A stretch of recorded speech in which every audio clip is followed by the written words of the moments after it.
voy a invitar que vayamos a Apocalipsis capítulo 3, del versículo 14 al versículo 22. Vamos a dar lectura a la última carta, el último mensaje a las iglesias del Señor Jesucristo, directamente a las 7 iglesias que están en Asia Menor. Y en el día de hoy, la última, la iglesia de en la Odisea, más correctamente dicho, la iglesia en la Odisea. Y escribe al ángel de la iglesia en la Odisea: he aquí el amén, el testigo fiel y verdadero. El principio de la creación de Dios dice esto: yo conozco tus obras, que ni eres frío ni caliente. Ojalá fueses frío o caliente, pero por cuanto eres tibio y no frío ni caliente, te vomitaré de mi boca. Porque tú dices: yo soy rico y me he enriquecido, y de ninguna cosa tengo necesidad. Y no sabes que tú eres un desventurado, miserable, pobre, ciego y desnudo. Por tanto, yo te aconsejo que de mí compres oro refinado en fuego, para que seas rico, y vestiduras blancas para vestirte, y que no se descubra la vergüenza de tu desnudez. Y unge tus ojos con colirio para que veas. Yo reprendo y castigo a todos los que amo. Sé pues celoso y arrepiéntete. He aquí yo estoy a la puerta y llamo. Si alguno oye mi voz y abre la puerta, entraré a él, cenaré con él y él conmigo.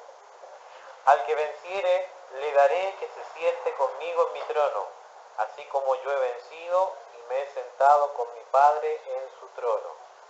El que tiene oído, oiga lo que el Espíritu dice a las iglesias.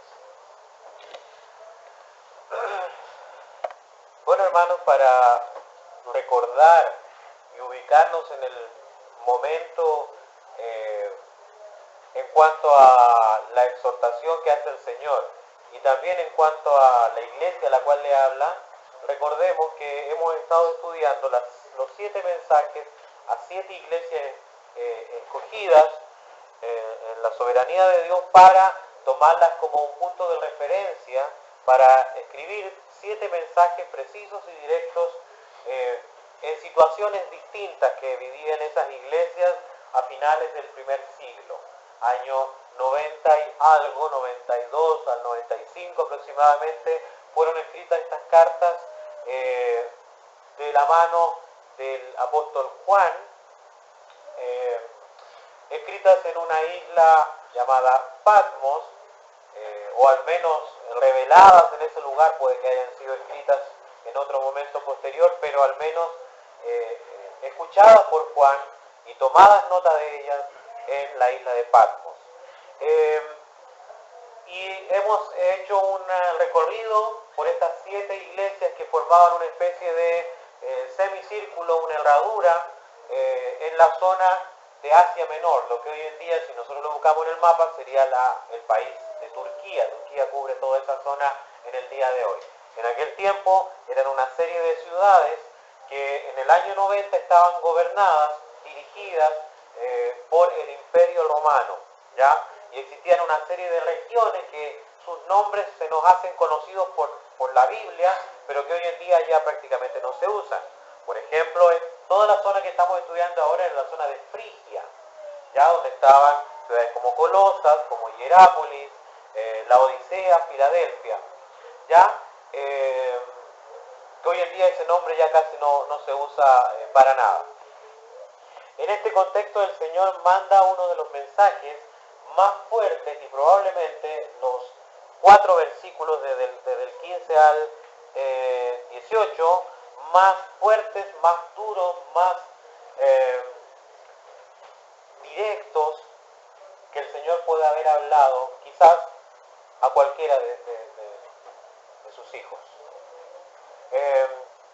Son palabras que nos hacen incluso llegar a dudar, y por cierto muchos lo consideran así, dudar de que realmente la Odisea o el grupo de personas a las cuales va dirigida esta carta, si realmente eran una iglesia del Señor, si realmente eran creyentes, si realmente todavía quedaba algún creyente en ese lugar donde se reunían los que en algún tiempo fueron la iglesia de la Odisea. Entonces, es un tema bien difícil y bien fuerte, pero lo bueno es que al comienzo, para mí al menos, para mi tranquilidad, dice, he aquí el que habla es el amén, el testigo fiel y verdadero, el principio de la creación de Dios, dice esto. Entonces no lo dice David Olivares, lo dice el Señor. Y por tanto con eso yo me resto la responsabilidad de ser una referencia. ¿Ya? Bueno, un fondo histórico acerca de esta ciudad es muy importante y nos hemos dado cuenta que es muy importante entender cómo era esta ciudad, qué características tenía para entender el lenguaje que ocupa el Señor para hablarles. ¿Ya? O sea, el Señor conocía perfectamente el lenguaje común que había en la ciudad, las cosas que sucedían en la ciudad, la historia, de manera que ocupaba esos elementos para expresar sus ideas, para ya sea llamarles la atención o para darle las promesas también, están basadas en el lenguaje que para ellos era común. ¿Ya? Ese lenguaje tal vez no es tan común para nosotros, porque vivimos en Quillota y en el siglo XXI y ellos estaban en el siglo I y en otro lugar absolutamente distinto. Por eso tenemos que tratar de entender eso primero para poder comprender bien el mensaje. Un poquito de la historia o del contexto de esta iglesia. La iglesia estaba a unos 80 kilómetros al sur de Filadelfia, sureste de Filadelfia, y a unos 65 kilómetros al este de Éfeso, ¿ya? Como decía, formando una especie de herradura. Fue fundada por Antíoco II, unos 250 años antes de Cristo, ¿ya? Así que la ciudad no era tan antigua, ¿ya? Sin embargo, por su ubicación, era una ciudad muy próspera en aquella época. Antíoco II tenía su esposa que se llamaba la Odisea. En honor a ella, le coloca el nombre a esta ciudad que funda, primero como una base militar. ¿Se acuerdan que en esa zona era muy importante la base militar? En Filadelfia también partió así. La ciudad de Filadelfia partió como una base militar, lo mismo pasa con la Odisea, ya que era como el final del dominio romano, entonces necesitaban tener en esos lugares bases militares.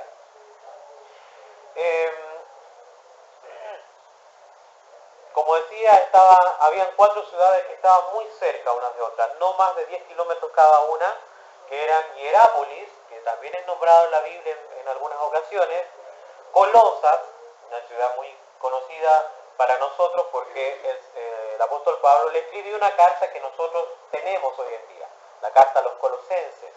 Esa carta la podemos leer hasta el día de hoy. Estaba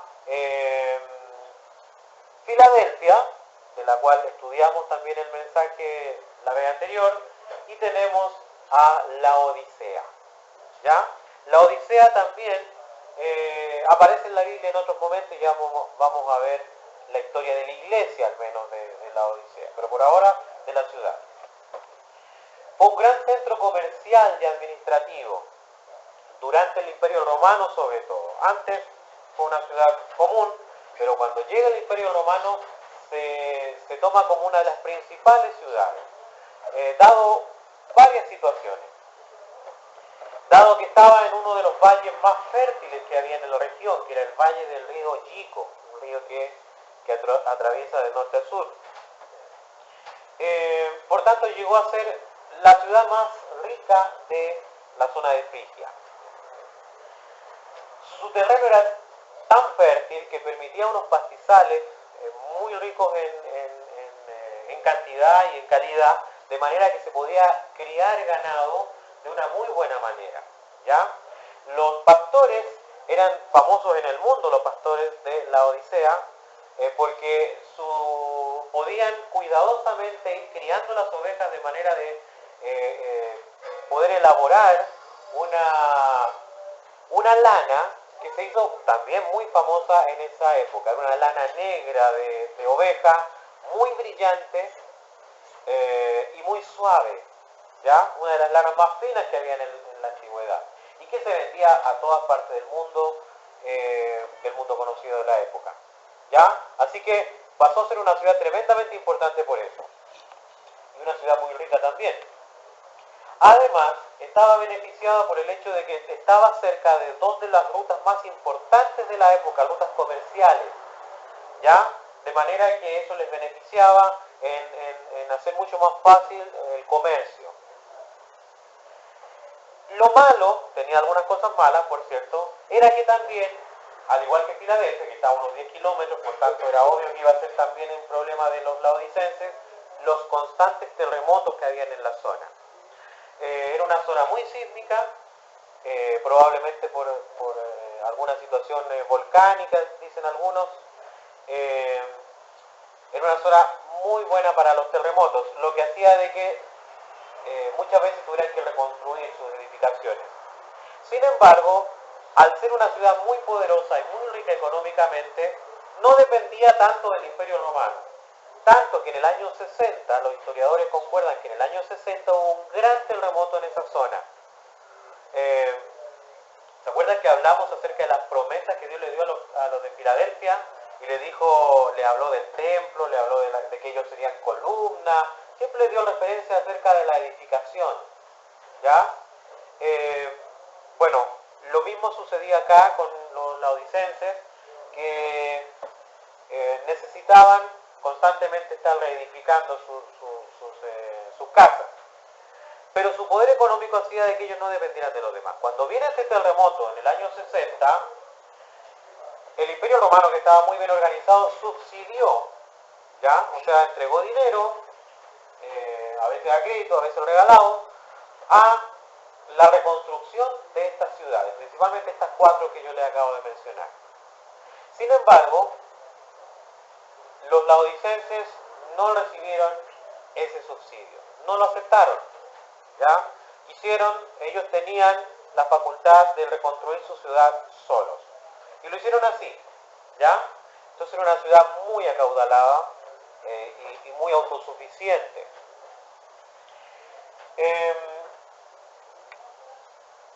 Otro problema que tenía era el abastecimiento de agua. La ubicación era buena comercialmente, era buena que era muy fértil en los alrededores, pero el agua potable al menos era muy difícil de conseguir en la zona.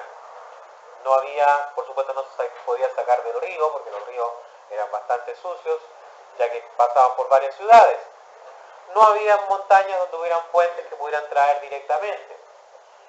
Lo más cerca que tenían era que al sur tenían unos manantiales, al sur y sureste, tenían unos manantiales de agua que salían de las napas subterráneas. Esa agua era muy fresca, pero el problema es que estaba a unos 10 kilómetros. Por tanto, tenían que transportarla por medio de cañerías y de canales, algunos expuestos al sol y a la aridez de la zona del sur de la Odisea, lo que hacía que cuando llegaba el agua a la Odisea, ya llegaba bastante tibia y con mucho sedimento, ¿ya? Había arrastrado ya ciertas partes de piedra, de los cuales estaban construidos los canales, por supuesto, y otro tipo de minerales, ¿ya? Así que llegaba tibia el agua allá. Por otro lado, tenían que, a unos 10 kilómetros, pero al otro lado, estaba Hierápolis, una ciudad muy famosa en la antigüedad por sus fuentes termales, por sus aguas termales. Tenía también fuentes de agua muy buena para bañarse y también, por supuesto, con propiedades terapéuticas, como hasta el día de hoy sabemos que existen. Esas aguas eran reconocidas en el mundo antiguo. Y ellos también traían por medio de canales agua de Hierápolis, agua caliente de Hierápolis, con función medicinal. Sin embargo, como también estaba aproximadamente a 12 kilómetros de la Odisea, cuando llegaba a la Odisea el agua ya estaba tibia también. Así que por ambos lados, la manera de conseguir el agua potable al menos era muy, muy difícil. Así que Tenemos tres cosas importantes que decir acerca de la Odisea. Bueno, era una ciudad con operaciones bancarias y comerciales muy grandes, manejaba mucho dinero, lo cual lo hacía ser una ciudad muy orgullosa de sí misma. En segundo lugar, tenían una floreciente industria de tejidos, especialmente de su propia lana, la lana fina, negra que tenían. Y también era famoso por sus alfombras, eran unas muy finas también. Además, otro dato importante, que también por uno de los dioses que los cuales adoraban, se hizo una escuela de medicina, ¿ya? Esta escuela de medicina contaba con grandes médicos de la época, especialmente oftalmólogos y otorrinos, ¿ya? Así que se dedicaban a estudiar el tema de manera que elaboraban remedios, elaboraban medicinas para este tipo de cosas. Y creaban una serie de ungüentos y de colirios para los ojos. De hecho, en la época se conocía el colirio frigio o el ungüento frigio. Era muy, muy famoso en la época y venía de la Odisea. La iglesia, entonces, en esta ciudad tan grande, tan fuerte económicamente, se funda una iglesia probablemente por Epafras,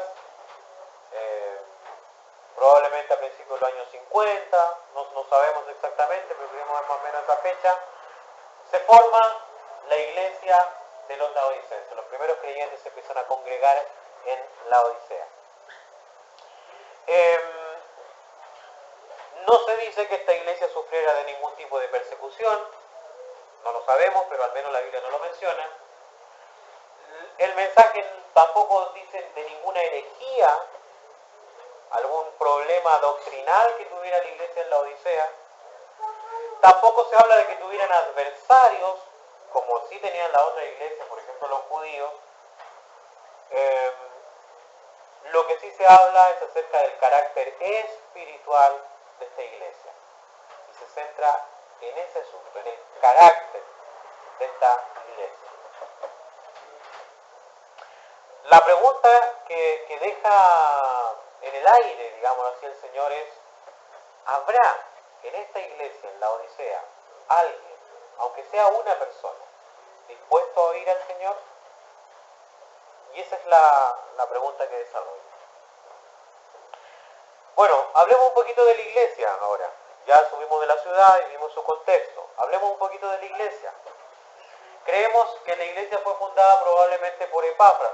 Cuando decimos fundada no se refiere a que él llegó y con un séquito, no, es que él predicó el evangelio ahí probablemente y ordenó de alguna manera la formación de esta congregación local. ¿Ya?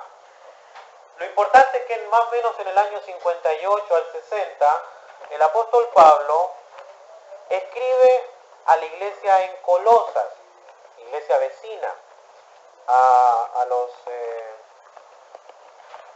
la Odisea. Vamos a la epístola de los Colosenses. Le voy a invitar que miremos el capítulo 2. Dice: porque quiero que sepáis, está hablando Pablo, recordémoslo, porque quiero que sepáis cuán gran lucha sostengo por vosotros y por los que están en la Odisea y por todos los que nunca han visto mi rostro. Tenemos varios datos aquí. Primero, digamos así, este discurso, lo que va a hablar Pablo en estos versículos al menos, está dirigido principalmente a los colosenses, pero también habla acerca de los laodicenses. Segundo, sabemos que Pablo, al menos hasta esa época, jamás había visitado ninguna de esas dos iglesias, porque no habían visto su rostro, no lo conocían en persona. Por eso creemos también que él no fue el que funda esa iglesia. Seguimos, dice versículo 2. Para que sean consolados sus corazones, unidos en amor, hasta alcanzar todas las riquezas de pleno entendimiento, a fin de conocer el misterio de Dios el Padre y de Cristo. Saltémonos hasta el versículo 6. Bueno, el versículo 5 reafirmando que él no había estado ahí, él les dice, porque aunque estoy ausente en cuerpo, no estoy con ustedes, no obstante en espíritu estoy con vosotros, gozándome y mirando vuestro buen orden, en primer lugar, y la firmeza de vuestra fe en Cristo. ¿Ya? Por tanto, de la manera en que habéis recibido al Señor Jesucristo, andad en Él, arraigados y sobreedificados en Él, y confirmados en la fe, así como habéis sido enseñados, abundando en acciones de gracia. Pablo claramente trata a los laodicenses, al menos en este pasaje, como creyentes, como hermanos que estaban en la fe, que tenían una firmeza en la fe y además tenían un buen orden. Además, él desea que esa fe sea confirmada y que sean arraigados y sobreedificados en Cristo. O sea, era una iglesia, lo que sí sabemos, años 58 a 59 o 60, por ahí, cuando se escribió esta carta, los laodicenses eran una iglesia del Señor y había creyentes ahí. Capítulo 4 de esta misma carta. Vamos al versículo 15. Versículo 15. Están los saludos finales de Pablo. Él dice, saludad a los hermanos que están en Laodicea. Los trata como hermanos. Y a Ninfas y a la iglesia que está en su casa. Ojo con este versículo, dice el 16. Cuando esta carta, ¿cuál carta? La de los Colosenses, ¿cierto? Esta carta, la que tenemos nosotros. Cuando esta carta haya sido leída entre vosotros, haced que también se lea en la iglesia de los laodicenses. Y que, fíjense en esto, y que la de Laodicea la leáis también vosotros. Vamos a ir sacando varias cosas.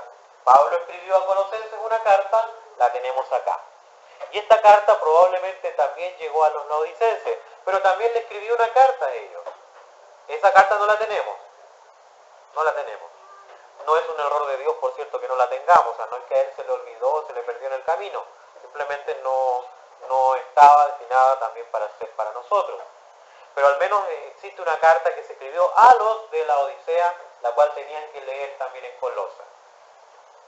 Entonces tenemos que años 58, 59, había una iglesia establecida en la Odisea. Una iglesia que Pablo la caracteriza por ser una iglesia firme en la fe, una iglesia de buen orden. ¿Ya? 30 años después, o 30 y tantos años después, tenemos nuevamente nombrada la iglesia de los laodicenses, en Apocalipsis, lo que leímos al comienzo. Tenemos que el Señor Jesús, cuando muestra esta imagen a Juan, donde Él está, donde hay 7 candeleros de oro, estamos en el capítulo 1 de Apocalipsis, entre esos candeleros que representaban las iglesias estaba un candelero que era el de la Odisea. Así que podemos concluir que al menos en el año 90 había una iglesia cristiana en la Odisea. Así que este mensaje no está dirigido a inconversos, está dirigido a una iglesia. Al menos eso nos muestra el contexto. Entonces, si es dirigido a una iglesia y las personas a las cuales está escrito son creyentes, ¿por qué este lenguaje tan fuerte? Que si lo leemos así, fuera de contexto, lo tomamos estos versículos solos y se lo leemos a alguien, va a decir, esas personas no son cristianas. ¿Ya? A veces nosotros miramos a alguien y nos enteramos de un par de cosas e inmediatamente podemos, como que no es cristiano, y a veces son por detalle. Pero acá tenemos varias cosas que podrían indicar de que no eran creyentes, pero al menos podemos entender que estaba dirigido a una iglesia, que estaba delante del Señor. Un candelabro que estaba delante del Señor.